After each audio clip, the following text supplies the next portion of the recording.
going to move on to House Bill 534 relating to use of force and self-protection. Hawaii Firearms Coalition, and then after that will be Daniel Reed, NRA. So, Mr. Roberts. Hi, good morning. I'm a director for Hawaii Firearms Coalition, and that's who I'm submitting testimony on behalf of today. HB534 states that its intent, due to the increase in crime caused by COVID-19, is to strengthen people's right to self-defense. The way the current bill is written, it doesn't really do this. The current bill has some wording changes that make it more inclusive in its language, and all it does is decrease the ability to use self-defense within the workplace. We would like to request for this committee to change the wording on this bill to match that of HB711. This would allow people to use force to defend themselves within the home, the workplace, and any other area where they will legally be. The use of force may be done without having to retreat within their property or from their property, and they don't have to surrender their property to criminal actors. HB 711 changes the wording of the law, not just deadly force, but for all force. We understand that in extreme circumstances, a person may be required to use deadly force in defense. But with HB 711, it actually covers all force. So it would allow a person to use a push, a shove, or a kick to stop a criminal actor without fear of prosecution. No matter what we do today, we would also like to request that any changes that are made to the bill also include Section 6 of HB 711. And what this would do would mean that if a person uses self-defense, be it deadly force or non-deadly force, they would be immune from criminal prosecution or civil action against them for using that force. Thank you. Thank you, Mr. Roberts. Next is NRA Daniel Reed, and then after that will be Dan Gu and Judy Gu. So, Mr. Reed?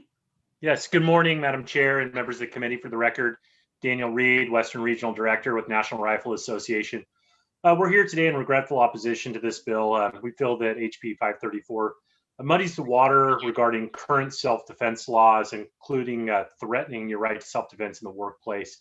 We've been in touch with the sponsor's office, and we understand there may be some amendments today to help clarify some of the language in this bill. But right now, we're in regretful opposition, and during these uncertain times, it's important that victims of crime have clear statutory guidance on self-defense and make sure that we're protecting them from further victimization. That we stand in opposition. Thank you.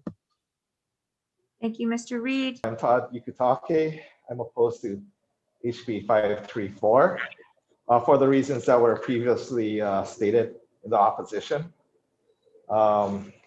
Just want to add to the workplace.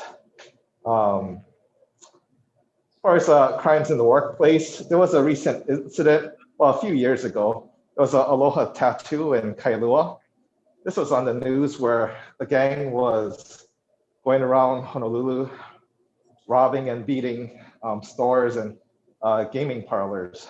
But they went to this aloha tattoo, and they started a fight with the owner. And the owner stabbed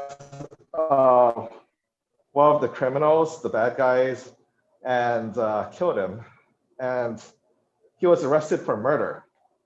So I'm not sure if this current law came into effect, but he was released. And if we take out the workplace protections, this guy would still be in prison right now, or at the very least, he'd rack up a lot of legal fees and be bankrupt. So that's why this bill is very important to protect them.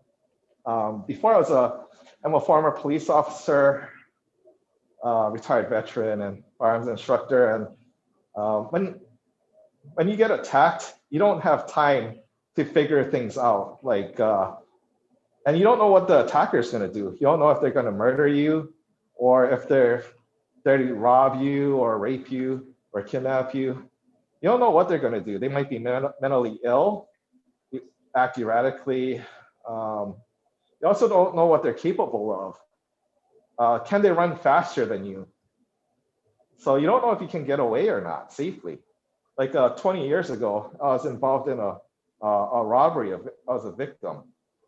gang of youths tried to rob me, tried to run away. They caught up to me and assaulted me. So you don't really know if you can get away safe. And that's why I'm opposed to this bill.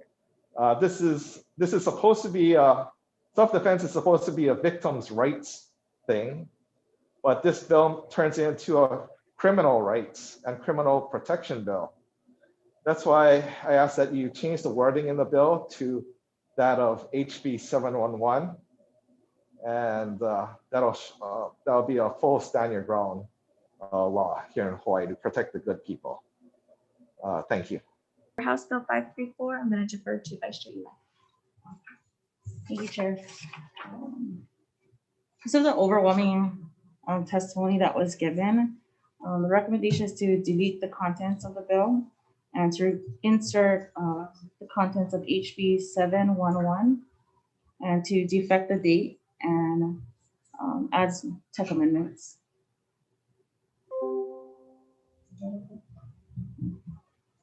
Okay, so Chair's recommendation.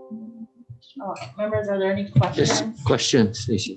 Does HB 711 meet the criteria of each of the people who said it was good, but it pushed stuff back? Does it restore what the concerns were by the testifiers? Yes, it does. Okay, terrific. Thank you. Thank you, report. Any other questions? Comments? Okay. So Chair's recommendation is to pass HB 534 with amendments. Any reservations or no's? Vice Chair, with all due respect, a no vote, please. Okay. Thank you. Any Same request. same requests? Okay. Anyone else? With reservations, Vice Chair.